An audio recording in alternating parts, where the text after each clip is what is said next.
tanpa telur tapi hasilnya selembut itu. Pertama aku masukin dulu bahan satu, ini tanpa telur ya, jadi lebih hemat dan bisa dipakai untuk yang alergi telur. Mixer sampai tercampur rata. Aku pakai stand mixer by Idealife, dia ini kapasitasnya gede banget ya bun. Masukkan bahan 2, mixer sampai dia kalis. Selain kapasitasnya gede, dia juga nggak cepet panas. Udah kalis lalu kita diemin 1 jam.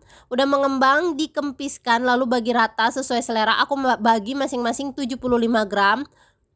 Kita pipihkan, terus di roll begini ya, dirapetin ujungnya. Aku bentuk memanjang, terserah kalian mau bentuk bulat juga nggak masalah. Terus aku masukin ke wadahnya begini, diemin lagi selama 15 menit. Kalau udah aku oven pakai air fryer 6-in-1 by Idealife, tapi pakai mode oven suhu 170 derajat selama 15 menit, api atas bawah.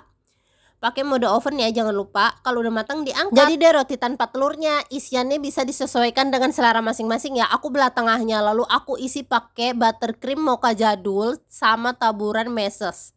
Kalian juga bisa ganti pakai hotdog dan yang lain-lain ya. Ini juga empuk berhari-hari asal disimpan di wadah tertutup. Bisa juga buat temen ngeteh ataupun ngopi, atau juga buat sarapan. All cookware di video by Idealife ya.